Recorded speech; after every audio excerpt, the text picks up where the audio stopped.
Вебинар цоврал 2. Цаас, картон, цаасан автангийн үйлдвэрээр гарах хаягдл усны урьдчилсан цэвэрлэгээ ба лагийн боловсруулалт. Уг вебинар цоврлын агуулгыг авч үзвэл үйлдвэрийн бүлэг ба ангилал, түүний дотор цаас, картон, цаасан автангийн үйлдвэрийн хаягдл усны хэмжээ ба бохирдлын ачаалалд эзлэх хувь хэмжээ, цаас, картон, цаасан автангийн үйлдвэрийн хаягдл усны шинж чанар, хаягдл усанд тавигдах стандарт шаардлагууд, хаягдл усны бохирдлыг их усүрдээр нь бууруулах арга замууд, үйлдвэрийн хаягдл усны цэвэрлэгээний аргууд, анхдагч цэвэрлэгээ, түүний зорилго, хэрэглэгдэх технологийн талаар, хоёр дахь цэвэрлэгээ, үйл ажиллагаа явуулдаг үйлдвэрийн жишг тооцоо, хог хаягдл ба лагийн менежмент. Үйлдвэрийн хаягдл усанд тавигдах шинэ стандарт боловсруулах, шаардлагатай урьдчилсан цэвэрлэгээний технологиг тодорхойлохын тулд үйлдвэрийн үйл ажиллагааны дараах бүлэг ангиллыг тогтоож өгсөн байна. Дэлгэцэн дээр харагдаж байгаагаар нийт 3 бүлэг 12 ангиллалд хувааж өгсөн байна. 1-р бүлэгт 1-р ангиллалд сүүсүүн бүтээгдэхүүн боловсруулах үйлдвэр, 2-р ангиллалд согтууруулах ундаа ба ус ундааны үйлдвэр, 3-р ангиллалд махан бүтээгдэхүүний үйлдвэр, 4-р ангиллалд талах, чихэр, нарийн бовны үйлдвэр, 2-р бүлэгт 5-р ангиллалд арьс шир боловсруулах үйлдвэр, 6-р ангиллалд ноос угаах, боловсруулах үйлдвэр, 7-р ангиллалд сүлжмэл, нэхмэл эдлэлийн үйлдвэр, 3-р бүлэгт 8-р ангиллалд хуванцар, нийлэг эдлэлийн үйлдвэр, 9-р ангиллалд цаас, картон, цаасан автангийн үйлдвэр, 10-р ангиллалд эмийн үйлдвэр, 11-р ангиллалд химийн үйлдвэр, 12-р ангиллалд бусад үйлдвэрүүд болон худалдаа үйлчлэгээний газрууд багтана. Хүснэгтэд цаас, картон, цаасан автангийн үйлдвэрийн хаягдл усны дундаж хэмжээ болон бохирдуулах бодисын агуулмж, бохирдлын ачааллыг харуулж байна. Дундаж урсц гэдэг нь хоногт тухайн үйлдвэрээс ариутгах татваргын сүлжээнд нийлүүлж буй хаягдл усны дундаж хэмжээг илэрхийлнэ.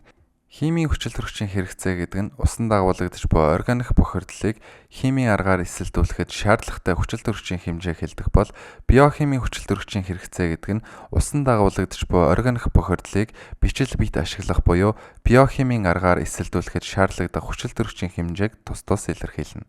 Цаас, картон, цаасан автангийн үйлдвэрийн хаягдл усны онцлог шин чанаруудыг харуулж байна. Улаанбаатар хотод үйл ажиллагаа явуулж буй энэ төрлийн үйлдвэрүүдийн хаягдл ус нь картон цаасыг дахин боловсруулах үйлдвэрийн үйл ажиллагаанаас үүсдэг. Модыг түүхийн эд болгон ашигладаггүй. Хаягдл усан дахь органик бодисууд ихэвчлэн амархан задардаг хэдий ч химийн хэрэгцээ хүчил төрөгчийн агуулмж нь 200 мг литр хүртэл байдаг. Эдгээр хаягдл уснаас гарах биологийн хүчил төрөгчийн хэрэгцээ нь нэмэлт түүхийн эд болон зарим утаснуудын холцод агуулгадах органик бодисоос үүсдэг. Цаасны үйлдвэрийн хаягдл нь дараах тодорхой бүрэлдэхүүн хэсгүүдийг агуулж болно. Цайруулах бодис агуулсан шингэн, шингээх боломжтой органик галоген, коилин, кальцийн карбонат, барын сульфат, хөнгөн цагаан гэх мэт эрдэс дүүргэгч. Будаг ба пигмент нь анилин, эсвэл хөхөр суурьтай давс ба органик нэгдэл байдаг. Бохирдлыг их усүрдээр нь урьдчилсан цэвэрлэгээ хийж бууруулах арга хэмжээнүүдийг танилцуулж байна. Хог хаягдлыг ангилах, ялгах, хатуу ба шингэн хог хаягдал, аюултай хог хаягдал гэж ангилагддаг. Дайвар бүтээгдэхүүн үйлдвэрлэж ашиглах хар шингэнийг бойлерын төвшний их усүр болгон ашигладаг бол хаягдал усны лагийг хөрсний нэмэлт бордоо болгож ашигладаг байна. Аюул багтай материалаар орлуулах, хоргүй, био задралд ордог бүтээгдэхүүн ашиглах, хаягдал ус цаасны хаягдлыг дахин боловсруулах. Усны менежментийн төлөвлөгөө, усны аудитэд үйлдвэрийн болон процессын урсгалын диаграм, усны массын балансыг боловсруулах, усыг үр ашигтай зарцуулах зорилт тавих болон усыг оновчтой ашиглах арга техникийг хэрэгжүүлэх зэрэг багтана. Бүтээгдэхүүний оновчлолын хувьд нийлмэл урьдчилсан цэвэрлэгээний процессуудыг хэрэглэх, технологи болон тоног төхөөрөмжийн хуваарлтыг оновчтой болгох шаардлагатай. Ажиллах хүчний оролцооны хувьд багийн удирдлагуудыг оновчтой арга зүйд сургах болон үйлдвэрийн бүх ажилчдыг өөрсдийн ажлын байрны онцлогтой холбоотой асуудлыг шийдвэрлэхэд оролцуулах зэрэг багтана. Бохирдсан болон бохирдоогүй усны урсцыг салгах гэдэг нь бохирдлын агуулмж, цэвэрлэгээний арга технологи дээр үндэслэн урсцыг ялгаж салгах гэсэн үг юм. Тоног төхөөрөмжийн цэвэрлэгээг оновчтой болгох гэдэг нь тухайлбал угаахын өмнө хуурайгаар арчиж эсвэл сойзоор цэвэрлэх, бага хэмжээний усаар олон шат дамжлагтай цэвэрлэгээ хийх, ингэснээр эцсийн цэвэрлэгээний усыг тоног төхөөрөмжийн өөр хэсгийг цэвэрлэхэд ашиглах боломжтой. Хаягдл усны цэвэрлэгээний түвшин ба ариутгах татваргад нийлүүлэх чанарын стандартад үйлдвэрийн газрууд ариутгах татваргын төвлөрсөн сүлжээнд нийлүүлж буй хаягдл усны хэмжээ болон үйлдвэрийн ангиллаасаа хамаарч ялгаатай стандартыг дагаж мөрдөхөөр тусгаж өгсөн. Ахуйн хэрэглэнээс гарсан зөөврийн хаягдлус хоногт 15 м3-ээс бага хаягдлус гаргадаг үйлдвэрүүдийн хаягдлусанд ээлтэг түвшний цэвэрлэгээ хийж А хавсралтын А1 хүснэгтэд заасан стандартын шаардлагад нийцүүлэн ариутгах татваргын төвлөрсөн сүлжээнд нийлүүлнэ. Хэрэв үйлдвэрийн хаягдлус нь ээлтэг цэвэрлэгээний дараа А1 хүснэгтэд заасан стандартын шаардлагыг хангаагүй бол L1 түвшний цэвэрлэгийг зайлшгүй хийхийг шаардна. Үйлдвэрээс хоногт гарах хаягдал усны хэмжээг үйлдвэрлэл явагдаж байх үед тогтооно. Зогсолт хийсэн хугацаа нь хаягдал усны эзэлхүүнийг бууруулах тул тооцоололд оруулахгүй. Хоногт 15 м3-ээс их хаягдал ус гардаг бол тухайн үйлдвэр L1 түвшний цэвэрлэгээ хийх шаардлагатай. Хоногт 240 м3-ээс их хаягдал ус гардаг бол тухайн үйлдвэр L2 түвшний цэвэрлэгээ хийх шаардлагатай. Хаягдал усны гаргалгааны шугам дээрх хаягдал усны тоолуураар бодит хэмжилт хийдэггүй тохиолдолд хаягдал усны эзэлхүүнийг хуульд заасны дагуу хангагч байгууллагатай байгуулсан гэрээ эрх бүхий байгууллагаар баталгаажсан тухайн үйлдвэрийн цэвэр усны тоолуурын заалтыг үндэслэн тооцно. Тухайн үйлдвэр нь өөрийн ангилалд хамаарах цэвэрлэгээний байгууламжгүй бол хаягдал усыг L1 эсвэл L2 түвшний цэвэрлэх байгууламжид нийлүүлж цэвэрлэх шаардлагатай.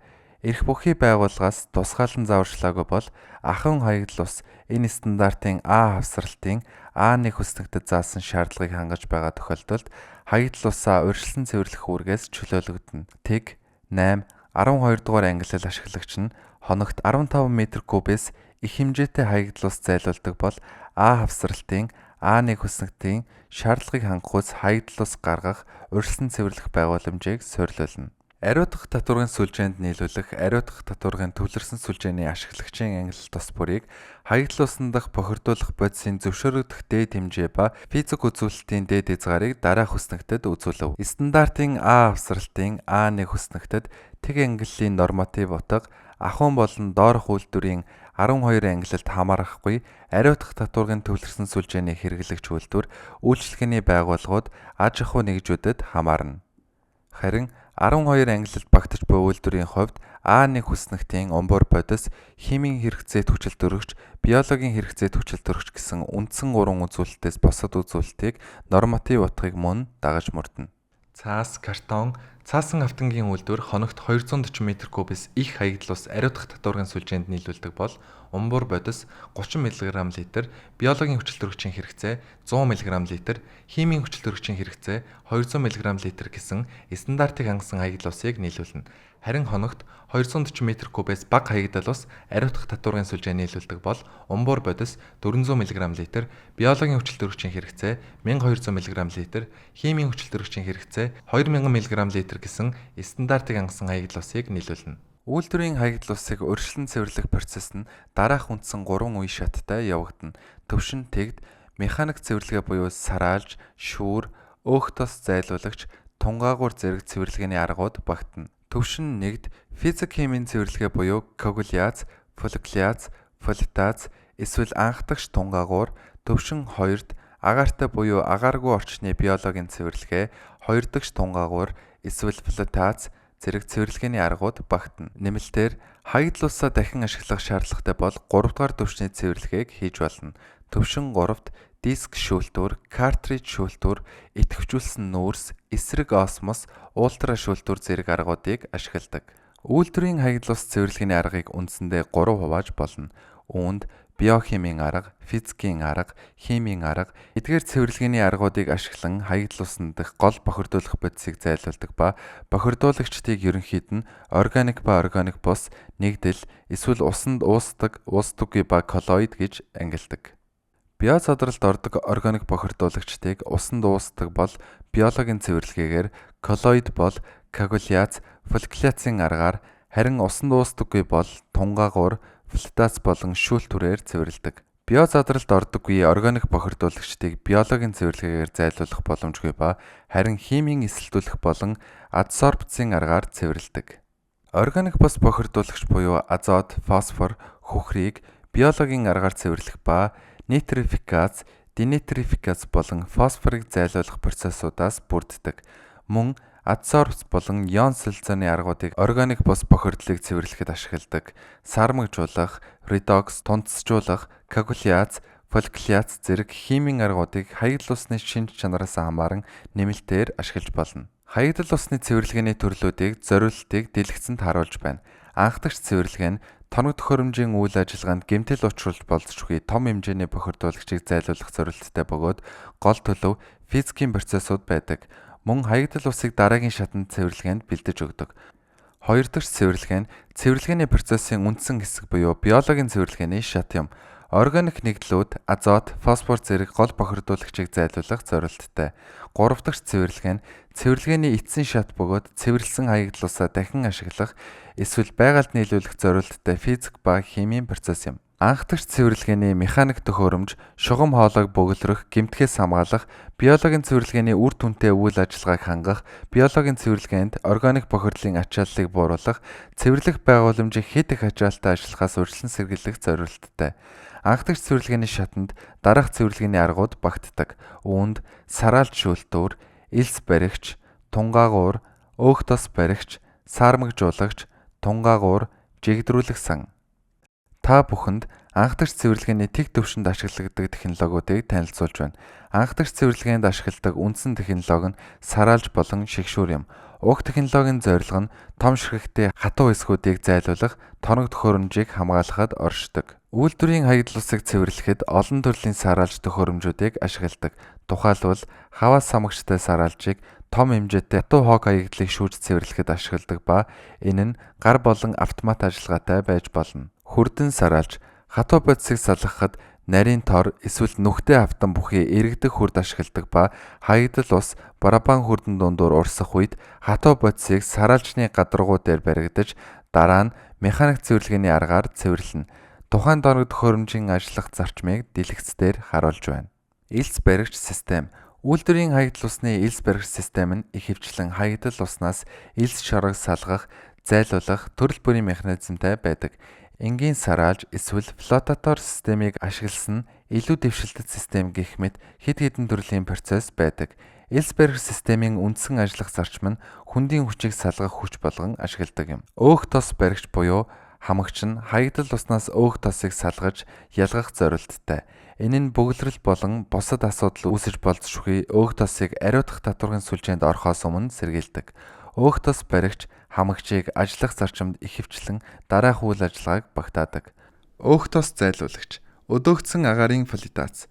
Ихэвчлэн фоллитацд суурилсан хатуу бодисыг зайлуулахад ашигладагч өдөөгдсөн агаарын фоллитацд системийг элс шороог зайлуулахад бас ашиглаж болно. Хаягдал ус руу жижиг агаарын бөмбөлгүүд оруулж хөнгөн органик хатуу бодис болон зарим нунтаг элс шороог наалдуулна.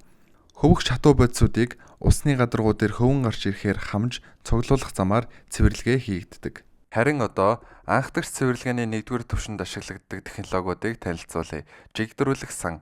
Уг технологийн зориулт нь үйлдвэрийн хаягдал усыг хадгалах, буфер эсвэл жигдрүүлэх сангууд нь хаягдал усны урсцыг зохицуулах, хаягдал усан дах бүх уус аггүй бохирдуулагч бодисыг сайтар холих зориулттай. Эдгээр сангийн ажиллах зарчим нь хаягдал усны урсгалын хурд, найрлага, pH-ийн өөрчлөлтийг тэнцвэржүүлэх зорилготой бөгөөд мөн үйлдвэрийн хаягдал усыг дамжуулах болон дараагийн шатны тусгай байгууламжид цэвэрлэгээ хийхээс өмнө түр хадгалах зорилттой.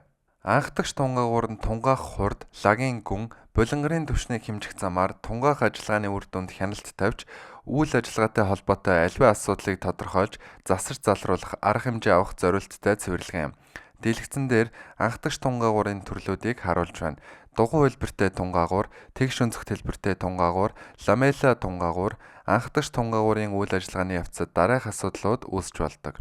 Усны хангамж нь насосоор биш гравитацийн хүчээр урсдаг байх, лагийн зайлуулалт хангалтгүй байх, гидравлик хит ачаалал үүсэх, хэрэв лаг суух хугацаа хэд урт байвал ферментжүүлэх эсвэл денитрофикацийн процесс явагдах эрсдэлтэй. Фоллитац явагдсны улмаас лаг хөвөн гарч ирэх боломжтой. Хайлах суваг хаалтаар тоноглогдоогүй байх. Коагуляц, фолликуляцийн процессын үед мөн хаягдал усны булангар нь өнгийг бууруулдаг. Коллоид болон органик бодис зэрэг жижиг хэмжээтэй уусаагүй холцын тогтворгүй байдал, бөөгнөрл нь хаягдал усны булангарыг арилгах өнгийг багасгахад нөлөөлж цэвэр тунгалаг өнгөтэй цэвэрлэгдсэн ус гардаг. Коагуляцийн процессд дараах процессууд багтана. Гадаргуугийн цэнэгийг эсрэг цэнэгтэй химийн бодис ашиглан саармагжуулах. Жижиг хатуу хэсгүүд холбогдох гүүр үүсгдэг ба нэмсэн химийн бодис нь төрөл бүрийн коллоидуудыг нэгэн зэрэг шингээж авдаг. Коллоидуудыг барьж тунцжуулахдаа төмрийн хлорид зэрэг коагулянт ашигладаг. Тунцжуулалтын үед коагулянт нь бусад бохирдуулагчтай хамт тунцжиж эсвэл коллоидууд флок болгон барьдаг. Коагулянтын хоёр төрөл байдаг. Органик бус коагулянт дараах химийн бодисууд багтана. Төмрийн хлорид 40%, техникийн уусмал, хөнгөн цагааны сульфат, хөнгөн цагааны хлорид, поли хөнгөн цагаан хлорид гэх уусмалуудаар хангагдсан байдаг бол органик коагулянтад дараах химийн бодисууд багтана. Азот суурьтай катионит, полиэлектролит. Тааны хүчил гэх уусмалуудаар хангагдсан байна. Саармагжуулах технологийн хувьд pH-ыг нэмэгдүүлэхийн тулд түүхий шохой, шохойн сүү, натрийн гидроксид, натрийн карбонат гэх химийн бодисуудыг хэрэглэдэг. pH-ыг бууруулахын тулд нүүрс төрөгчийн давхар эсэл, хөхрийн хүчил, азотын хүчил, давсны хүчил гэх мэт химийн бодисуудыг хэрэглэдэг. Шохойгоор саармагжуулах технологийн хувьд өндөр чанартай шохойн сүү нь pH-ыг нэмэгдүүлэхэд илүү үр дүнтэй байдаг учраас pH-ыг нэмэгдүүлэхэд бага тун шаардагдана. Хэрэгцээгүй олон бодис нэмэх шаардлагагүй. Лагийн хэмжээ буурна. MNS 6738 2018 стандартын дагуу 90-95% цэвэр шохойг хэрэглэнэ. Фоликуляцийн полимер сонгох зөвлөмжүүдээс дурдвал органик бус лагийг зайлуулахад ихэвчлэн анионы полимер шаардлагатай. Органик умбуур бодисыг зайлуулахад ихэвчлэн катионы полимер шаардлагатай. Умбуур бодисын агуулмж нэмэгдсэн үед полимерийн тунг нэмэгдүүлэх, усан дуустдаггүй жижиг хэсгүүдийн хэмжээ буурах үед полимерийн тунг нэмэгдүүлэх, хаягдал ус цэвэрлэх, полимер бэлтгэх. Лагийг боловсруулах болон фоликуляцийн процесс тохиромжтой полимер ашиглах нь маш чухал юм. Полимер уусмалыг бэлтгэхэд ашигладаг ус бас чухал байдаг.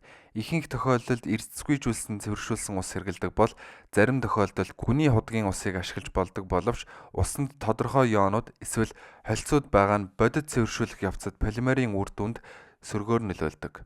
Анхдагч цэвэрлэгээний бас нэгэн ашигладаг технологи нь флотац юм. Тэгвэл уг технологийн зарчим болон хэрэглээг танилцуулъя. Лагийн бөөгнөрөл эсвэл умбуур бодис дундуур маш жижиг хэмжээний хийм бөмбөлгүүд нэвтрүүлж, нэгтрэлийг нь бууруулж, коагуляц, фоликуляцийн аргыг ашиглан цэвэрлэгээ хийдэг. Физик химийн аргаар лагийг зайлуулах, коагуляц, фоликуляц, идэвхжүүлсэн лагийг салгах, цэвэрлэгээний дараах шатуудад умбуур бодисыг зайлуулахад ашиглана. Лагийг хөвүүлэн баяжуулах процесс дэх бичил хөөс. Микро бөмбөлгүүд нь лаг хөөсний нийлбэр үүсгэн лаг хөвүүлэн баяжуулахад чухал үүрэг гүйцэтгэдэг. Микро бөмбөлгүүд нь лаг хөөсний нийлбэр үүсгэн лаг хөвүүлэн баяжуулахад чухал үүрэг гүйцэтгэдэг. Бичил бөмбөлгүүд нь маш жижиг хэмжээтэй бөгөөд 50 микрометрээс 1 мм хэмжээтэй флокуудад наалдаж чаддаг. Эдгээр бичил бөмбөлгүүд нь хөвөнд наалдаж, материалын хувийн жинг бууруулж, усан дуустдаггүй бохирдлуудыг хөвөхөд хүргэдэг. Жижиг бөмбөлгүүд нь эдгээр нь урсах урсгалын хурдыг бууруулж, флокод илүү сайн наалдаж, процессын үр ашгийг нэмэгдүүлэх боломжийг олгодог. Том бөмбөлгүүд хэрэг бөмбөлгүүд нь хэд том байвал дээшээ урсах өндөр хурдыг бий болгож бужигнуулдаг. Энэ нь флотацийн наалдцыг бууруулдаг. Улмаар хөвүүлэн баяжуулах үйл явцын ерөнхий үр ашгийг бууруулдаг. Ууссан агаарын флотац. Үйлдвэрийн хаягдал усыг цэвэрлэх ууссан агаарын флотацийн үндсэн зорилт нь хаягдал уснаас умбуур бодис, өөхтөс болон бусад бохирдуулах бодисуудыг зайлуулах юм. Ууссан агаарын флотацийн даралтын дор агаарын хаягдал усанд уусаж, бичил бөмбөлөг үүсгэдэг өргөн хэрэглэгддэг процесс юм. Эдгээр бичил бөмбөлгүүд нь бохирдуулагч бодисд наалдаж, тэдгээрийн флотацийн сангийн гадаргуу дээр хөвөн гаргаж, лагийн давхаргыг бий болгон зайлуулна. Анхан шатны цэвэрлэгээ хийсний дараа хоёр дахь цэвэрлэгээ нь биологийн процессор бичил биетүүдийг ашиглан органик бодисыг задлахад чиглэдэг. Анаэробик цэвэрлэгээ нь голчлон органик бодисыг зайлуулдаг боловч шин бохирдлыг зайлуулахад үр дүн багтай тул үйлдвэрт хатуу бодис тосыг боловсруулах урьдчилсан боловсруулалт хийхэд тохиромжтой. Гэсэн хэдий ч аэробикийн биологийн цэвэрлэгээ нь органик болон шин бохирдлыг хоёуланг нь үр дүнтэй арилгаж, энэ салбарын хаягдал усны менежментийг илүү үр дүнтэй болгодог. Органик бодисын аэробик ба агаартай задралын энергийн балансын харьцуулалтыг харуулж байна. Аэробик химийн хүчил төрөгчийн хэрэгцээний тэнцвэрт харьцангуй хэмжээний илүү лаг үүснэ, оруулж буй хүчил төрөгчд харгалзах эрчим хүчний зарцуулалт өндөр, хүрээлэн буй орчинд хаягдах эрчим хүчний алдагдал их. Анаэробик химийн хүчил төрөгчийн хэрэгцээ тэнцвэрт илүү лаг үүсэхгүй, хязгаарлагдмал эрчим хүчний хэрэглээ, халаалт, эрчим хүчийг нөхөн сэргээх боломжтой, жишээ нь түлш, метан болгох замаар. Аэробик биологийн цэвэрлэгээний онцлогуудад хүчил төрөгчийг шаардлагатай эрчим хүчний хэрэглээ өндөр, ачаал багтай температурын хүрээ 10-аас 40 Цельсийн градус шин бохирдлыг зайлуулах шаардлага үүсдэг. Аэробик биологийн цэвэрлэгээний идэвхжүүлсэн лагийн тухай ойлголт. Ууссан хүчил төрөгчийг агуулсан үед аэробикийн нөхцөл бүрэлдэнэ. Энэ үе шатанд органик бодисын биологийн эсэлтэлд явагдах бөгөөд нитрификац буюу аммонийн нитрат болон хувиргана. Агааржуулах сан буюу агааржуулах бүсийг ашигладаг бөгөөд агааржуулах замаар ууссан хүчил төрөгчийг хангадаг. Нитрификацийн процессор аммониак нитрат, дараа нь нитратыг денитрификацийн процессор азот болгон хувиргадаг. Хэрэв биомасс болон нитрат болгон хувиргахад органик бодис хангалтгүй байвал нүүрс төрөгчийг нэмж өгөх шаардлагатай. Хаягдал ус цэвэрлэх агааржуулалтын систем. Агааржуулалтын систем биологийн цэвэрлэгийг дэмжихийн тулд хүчил төрөгчийг хаягдал усанд оруулдаг. Гадаргуугийн агааржуулагч нь ус руу агаар татах замаар босоо хөдөлгөөнийг бий болгодог. Энэ нь ус ба хүчил төрөгчийн хоорондох холбоог ихсгэж, агаарт ус засаж, дунд зурган дээр харагдаж байгаа шиг усны долгиог үүсгэдэг. Тийрэлтэт аэротрууд нь агаарыг доод хэсэгт спираль хөдөлгөөнөөр шахдаг. Холих агааржуулалтын энэхүү хосол нь реактор эсвэл нуур дахь үхмэл бүсүүдээс сэргийлж, жигд боловсруулалтыг хангаж, лаг хоримтлагдахаас сэргийлдэг. Нарийн хөөстэй агааржуулалтын систем. Нарийн хөөстэй агааржуулалтын систем нь хүчил төрөгчийг зөв нэвтрүүлэхийн тулд савны ёроолд агааржуулагчийг байрлуулдаг. Зүүн талын зурган дээр харагдаж байгаа савны ёроолд байрлах агааржуулалтын диск нь нарийн бөмбөлгүүдийг ялгаруулж, усны долгион үүсгэж, бөмбөлөг болон бичил биетний хооронд холбоо тогтоож маш үр дүнтэй болгодог. Лагийг ялгах 3 төрлийн арга байдаг. Сонгодог арга, тунгаах. Лагийн чанараас хамаарсан цэвэрлэгээний үр дүн бөөгнөрсөн лагтай холбоотой асуудал үүсч болно. Альтернатив арга, флотац, ууссан агаарын флотац. Сүүлийн арга, мембран шүүлтүүр. Мембрант биореактор буюу MBR. Мембрант биореакторын тохиргоо. Үйлдвэрийн хаягдал ус цэвэрлэх мембран биореакторын гол зорилго нь хаягдал усыг дээд зэргийн чанартай үр ашигтай цэвэрлэхэд оршино. Мембрант биореакторын идэвхт лагийн ажиллагаа бүхий биологийн цэвэрлэгээ мембран шүүлтүүрийн технологиг хослуулдаг. Мембран биореактор нь ажиллах зарчмын хувьд идэвхт лагийн ажиллагаа биологийн цэвэрлэгийг мембран шүүлтүүрийн технологитой хослуулах явдал юм. Мембрант биореактор систем нь биореактор, мембран шүүлтүүрүүд, хатуу шингэнийг ялгах систем гэсэн үндсэн 3 хэсгээс бүрдэнэ. Цаас, картон, цаасан автомобилийн үйлдвэрийн хаягдал усны шин чанар нь бүтээгдэхүүний төрөл, үйлдвэрийн технологиос хамаарна. Улаанбаатар хотод үйл ажиллагаа явуулдаг энэхүү цаас, картон, цаасан автомобилийн үйлдвэрийн хаягдал усанд агуулгадж болох бохирдлын нийтлэг үзүүлэлтүүдийг болон тэдгээрийн хэмжээг доор харуулв. Дийлэгцэн дээр хаягдал усны хэмжээ болон бохирдлын ачааллыг тоо мэдээлэлээр гаргаж ирсэн байна. Цаас, картон, цаасан автомобилийн үйлдвэр нь тодорхой бохирдлгүй бол 9-р ангилалд хамаарах учраа ээлтэх төвшний цэвэрлэгээ хийх шаардлагатай. Хөрөнгө оруулалтын зардлын тооцоог задлж үзвэл барилга байгууламж шинээр барихаас шалтгаалж хөрөнгө оруулалтын зардал нь $11,350 байна. Улаанбаатар хотод үйл ажиллагаа явуулж буй энэ төрлийн үйлдвэрүүдийн хаягдал ус цэвэршүүлэх байгууламжийн зардлын жишээг энд үзүүлв. Нийт хөрөнгө оруулалтын зардалд тээвэрлэлт, угсралт, цахилгаан, багаж хэрэгсэл, судалгаа, мөн хяналт тавих, туршилт тохируулах хийх ажилтнуудын зардал багтсан байна. Хог хаягдал, лаг гэдэгт тунгаагуур, коагуляц, фолликуляц, фоллитац, биологийн лагаас үүссэн хатуу үлдэгдлийг ойлгоно. Урьдчилсан цэвэрлэх байгууламжийн үр ашигтай ажиллагааг хангахын тулд тусдаа хог боловсруулах компанитай хамтран ажиллаж хаягдлыг тогтмол зайлуулж байх шаардлагатай. Лагийг усгүйжүүлэх процесс нь хэд их хэмжээтэй лагийг тээвэрлэхээс зайлсхийх стандарт арга юм. Гэхдээ зардал ихтэй. Усгүйжүүлсний дараа үйлдвэрийн ангилаар тооцсон лаг үйлдвэрлэл ихэвчлэн 20% хувь ашилттай лагийг үүсгэдэг. Лагийн боловсруулалтыг лагийн хэмжээг бууруулах болон лагийг багасгах, докторжуулах гэсэн 2 үе шатад хувааж үздэг. Сүүлийн үе шатад газар шороонд ашиглах, хөдөө аж ахуй, дэд бүтцэд шатаах, лагийг булах, дахин сэргээж ашиглах. Лагийн боловсруулалтын орчин, химийн орчин, органик бус орчин, органик орчин гэж ангилна. Лагийн боловсруулалтын гравитацийн өтгөрүүлэгч биологийн лаг нь 20-с 40 кг хуурай бодис агуулдаг бол эрдэс лаг нь 100-аас 200 кг хуурай бодисыг агуулдаг байна. Лаг боловсруулалтад механик өтгөрүүлэгчийг мөн ашиглаж болдог. Энэ процесст ус зайлуулах тавцан эсвэл зайлуулах хүрдийг ашигладаг. Ус ба лагийг үр дүнтэй ялгахын тулд полимер нэмдэг ба 5-аас 7% хувь ашилттай биомассыг үйлдвэрлэж гаргадаг нийлмэл процесс юм. Лаг боловсруулалтын усгүйжүүлэх технологи. Хамгийн түгээмэл ашигладаг 3 технологийн хувьд тууцан пресслэгч, хавтан пресслэгч, декантер центрифуг. Үлдэгдэл хуурай бодисын хэмжээ 15-аас 40% байдаг. Анхаарал тавьсан явдалд баярлалаа.